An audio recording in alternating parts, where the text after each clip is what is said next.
It's time to look at the Kingston Arms cutlass designed by Angus Trim.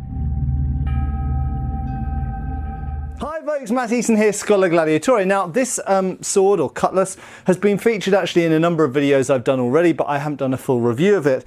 So here is a full review. I'll try and be as concise as possible. First up, this is currently on Cult of Athena, I think for about $360 US. If you're buying it within Europe, it's going to be somewhat more than that because of import costs and everything else.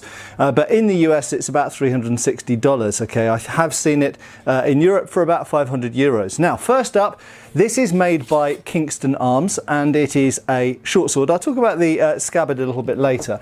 It is a cutlass, as if you want to call it that. However, we could additionally call it a storta, to use the Italian word, or a CUTLASS, incidentally comes from French, or indeed we could call it a sort of hanger, possibly a type of falchion. Equally, we could call it a DUSSACK or DUSSACK or TESSACK. So in fact, this can go by many, many names, but it's important to point out right at the beginning here that this isn't based on one historical example or even a group of historical examples. It is basically an invention of Angus Trim. Now, for those of you who don't know, Angus Trim is a very famous sword maker, particularly well known for making great cutting swords, but he has a relationship with Kingston Arms whereby he comes up with certain designs, he sends a prototype to them and they mass produce it. So this is essentially a cheaper, mass-produced version of one of Angus Trim's designs out of his own head. So some basic stats about this sword. I've just weighed it. It weighs just over a kilogram. I think it was 1 kilogram, 0.05. Okay, so it's a relatively light sword, although for its length not hugely light, but you know, it's a falchion type sword. It's a storta or hanger, so it has quite a lot of cutting authority or feel in the blade. In terms of the blade length, the blade incidentally is made of 9260 carbon steel. The blade is about 25 3/4 inches, and that is 65.5 centimeters. Okay. In terms of the point of balance, it is out about there, which is, let's see, about I think it's about 4 inches from the guard. Yep, indeed, it's spot on 4 inches from the guard, 10 centimeters. So therefore, in a weapon of this size, it's not particularly big, it's certainly not heavy, but for its size, it's got a lot of authority and feeling in the blade, and it moves very, very nicely, as you would expect of any sword designed by Angus Trim. Okay, so the things that we're really looking for in a Kingston Arms sword that has been made according to Angus Trim specifications are quality, cutting power or cutting effectiveness, and feeling in the hand. And this certainly, in terms of the last of those, that certainly does feel nice in the hand. Now, I'm just going to digress for a minute talking about the design. So the blade itself could actually fit on a whole number of swords. As I've mentioned, it could be found on, in fact, certain types of Langmesser and medieval falchion, but into this period, certain types of Italian storta, certain types of DUSSACK, certain types of hanger. Now, it has a triple fuller in the base of the blade, and each of the fullers goes a different length. You'll notice the rear fuller goes about 2/3 of the blade length, the middle fuller only goes about 4 inches to about the balance point, and then the front fuller, as it were, goes about 6 inches. Now, it's worth noticing, if you look at the cross section of the blade, it is blunt all the way up to here. I'm being careful of where I put my finger because it is not blunt there. Okay, so at the base of the blade here, you've almost got like what we could call a parrying section, and that is something you find on some swords. And you will notice with this hilt, it is possible to put your finger over the guard. It's possible to finger the guard. It does not, however, have any form of fingering as you might find on some Italian storta and indeed some DUSSACKs. It has a side ring and nothing more. So whilst you can finger the guard, and that does leave you with rather of an excess of grip length at the back, it kind of doesn't feel right, partly because there's nothing to protect the finger, partly also because of the size of this ring at the side that just isn't quite big enough or comfortable enough for you to do that. Okay, so by and large, I would say that the best way to hold this sword is in some form of handshake grip, even thumb up the back grip as you would do with the DUSSACK, but essentially keeping all of the fingers, all of the hand within inside the knuckle bow. Now, talking about that guard itself, this guard is not at all really typical of DUSSACKs or storta in that it's got a side ring and then an extra sidebar around the the side. In that sense, it's actually somewhat similar to some 18th century swords. You might even find this type of guard on certain forms of backswords, certain forms of hanger, even some spadroons and early sabres as well. But it's not particularly typical of Italian stortas or DUSSACKs, for example, from Germany, or even English hangers. So it's by no means typical of a certain group of swords. It is essentially Angus Trim's invention. That being said, I wouldn't go as far as to call it complete fantasy. It is a plausible design of guard. It is a type of guard that if you found it on a genuine hanger or falchion, storta from about 1680, 1690, it wouldn't completely blow your mind. You'd be like, okay, yeah, that's not a common type of guard, but there we go. That's the sort of thing you might find in that period. So it should be pointed out, and this on the websites that sell this, they have almost gone as far as describing this as a pirate cutlass. Is it accurate to a pirate cutlass? Not exactly, because it's not modelled on any one particular surviving example from the golden age of piracy. But that being said, it's kind of plausible. It's the kind of thing that maybe Blackbeard could have had, maybe one of those famous pirates from the end of the 17th and early 18th centuries could possibly have had. But it's a little bit out of time. I would say, generally speaking, the guard is actually probably a little bit earlier than that. Although, as I've said, there are some 18th century swords that do have hilts like this. Now, one feature which actually sits a little bit outside of the overall look of the sword, the blade married to that particular guard, is the pommel. And I have to say, the wheel pommel, which incidentally in typical Angus Trim fashion is secured with an Allen key locking nut, recessed nut. So it's not a period form of securing it, but that does mean that that can be dismounted. You can change the grip, you can change the guard. You could put a completely different pommel on. You could use this as a project, as a basis for a project, absolutely. Okay, so it's very good for that. And of course, if it gets loose, you can tighten it up easily. So it has certain advantages. But back to the pommel, that is a wheel pommel. And wheel pommels, while they can be found, certainly in the 16th century, by the end of the 16th century, when this overall, you'd say the sword probably needs to inhabit historically, the wheel pommel is a bit of an anachronism, and I personally think that this sword would have looked better with some form of bull pommel, even a hollow bull pommel if you want to go really classy. And I think the overall look of the sword would have been improved with a bull pommel, because I think it would have dragged it back into the period that I think overall this sword is supposed to inhabit. So if you are thinking about a project with this sword, I would say if you want to keep the guard as it is, if you like the guard, then maybe think about swapping out the pommel to something which is a pommel more of the end of the 17th century, rather, not 16th century I said before, but so end of the 1600s, even middle of the 1600s.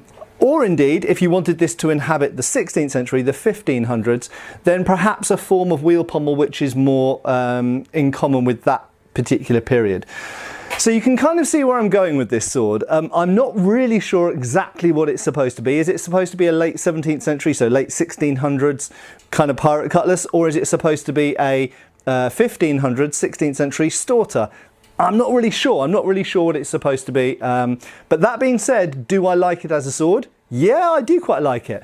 And one other aspect we have to talk about is the grip. And the grip is extremely nicely made, actually, I think, for this price category. It's leather wrapped with cord impressed, and it really has the feel and look of a more expensive sword than this actually is. The only slight criticism I would say of the grip, there are two things actually. Number one, I don't know if you'll be able to see on here. I think you probably can actually. There we go. The seam of the leather is rather jagged. Now, whilst it is thin and doesn't create any particular, friction or hot spots or anything like that, it is not at all in a straight line, which is kind of a shame, because I think it could have been. Okay, so that could be a bit more tidily done. But overall, the grip's very nice. My only other slight criticism is the shape of it, although with that pommel, it kind of has to be this medieval shape, but I think it's a little bit too it starts off wide here and gets thin down here, and that doesn't quite look right. I think This sword overall would look better with a larger pommel and with the grip being the same width here as it is here. That being said, functionally it's a perfectly fine grip. It doesn't slip around in the hand. It sits in the hand lovely. It's got a lovely flat oval section. So in terms of edge alignment, yeah, it's great. You've got absolutely no problem knowing, indexing which direction the edge is pointing in. Overall, in terms of how the sword handles, it feels very, very nice. But as I say, my only real kind of like sticking point with it is, where's it supposed to inhabit historically? I don't know, maybe it doesn't need to, maybe I'm too historically anally retentive when it comes to this, and a lot of you won't be bothered about that. Now, in terms of functionality, we've mentioned that the blade is made of 9260. It has distal taper, so that when I flex it, I'm being slightly careful because it has got a sharp edge, you can notice that it flexes in the second half of the blade. It is noticeably thicker here, and gradually, it's pretty much linear distal taper, I think, gets thinner all the way down. So the distal taper is good. The edge geometry, I should mention, it is sharpened from here to the tip on the front. It is not as standard sharpened on the false edge, and I know some companies like Cult of Athena will offer to do that for an additional charge, sharpen up this false edge, or you could do it yourself. But this has a secondary bevel. Now this is something which is really worth mentioning. When you buy an Angus trim design sword from Kingston Arms, you are not per se getting an Angus trim sword. This very much does have a secondary bevel. Is it sharp? Yes, it's sharp. Is it super sharp? No. It's a fairly toothy edge, I would say, a fairly rough edge. That being said, I like toothy edges and I like rough edges. I find they cut through a variety of targets quite well. It is a fairly strong edge because it's got a secondary bevel. Is a secondary bevel historically accurate for this period of sword? It can be. What is this period of sword? But if we say it's a 16th or 17th century thing, falchion, then yeah, you sometimes get secondary bevels on. That being said, I do feel that anybody who gets this sword will want to improve the edge on this. Yes, it will cut things straight out of the box. Yes, it'll cut water bottles. Yes, it'll cut green bamboo and things like that. And it is a tough, nice handling sword. But I do think for fine cutting, you will want to appleseed that edge and make it into a more polished and refined edge. So I don't think out of the box the edge is super great, but it's not bad either. Now, just briefly to say about the scabbard. The scabbard is completely non-historical, almost a knife style scabbard in that it's made of slabs of leather in a sandwich construction, but it does have very nice decoration on it. And if you're doing part of a costume, for example, then you might find this is absolutely spot on for you. It fits perfectly nicely in there. It's got this sort of hanging strap at the back which could go on a baldric. If you had your pirate costume and you've got a baldric going diagonally across the body, then absolutely that could hang on there. That being said, if you're doing any kind of historical impression, this scabbard is not at all going to cut it. But it is nicely made, and certainly for a sharp sword, it's good to have something to safely store away the sharp sword. And of course, it will prevent the sword from getting damaged or getting rust or things like this if it's kept well. And it is nice quality leather, and it is nicely stitched and very nicely decorated with this foliate design. So before I go and chop a few things, I'm not going to do a huge amount of cutting with it, but just a little bit so you get an idea. Before I go and chop some things, what do I think about this sword? I think it's quite nice. I don't think it's great. I think that the guard made into a more common historical design. I think a different type of pommel. Just those two things alone would lift this sword. I do like the blade. I think the blade's very sexy, and functionally it's really nice. It's going to be an effective blade, and it's very, very nicely crafted. So absolutely yes. I do like this functionally as a sword, but historically and aesthetically it doesn't quite do it for me, but I do understand that it might be popular with lots of people out there. So let's just pop outside and cut a few things for some fun.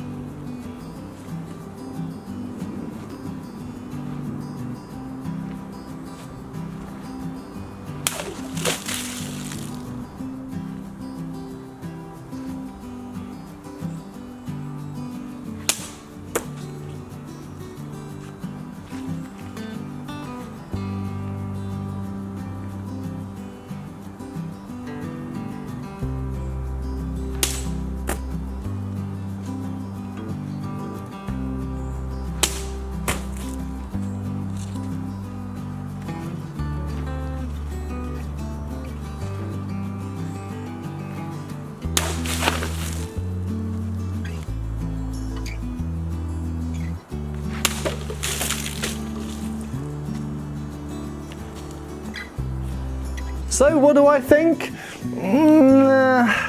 So I did a bit of cutting, not all of it you've just seen, and overall this doesn't cut great. Not because of anything wrong with the design of the sword, but basically because the edge isn't very good. So first of all, we've got a secondary bevel, but secondly, even that secondary bevel is just not very sharp. I'm not pushing very hard, of course. This will cut my hand if I do, but I can run my fingers over that edge without any harm at all.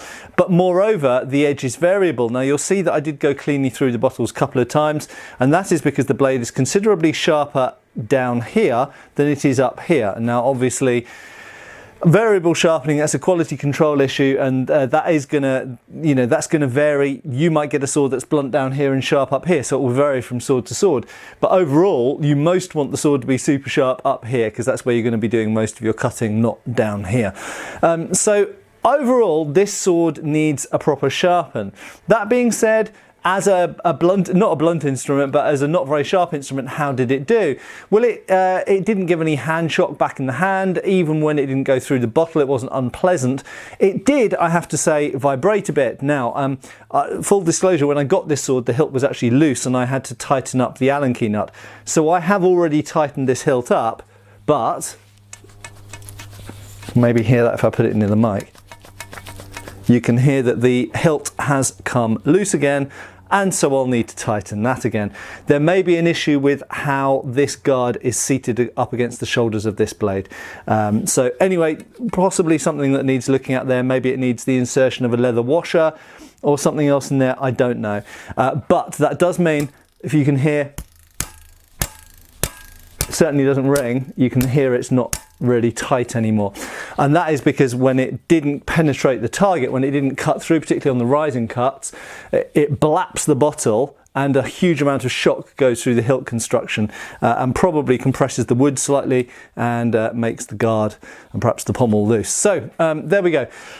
Overall, quite a nice sword. I have two main issues with it. One is the edge sharpness, and the other one is, what is it supposed to be? I'm not really sure, and I don't think that they're really sure either.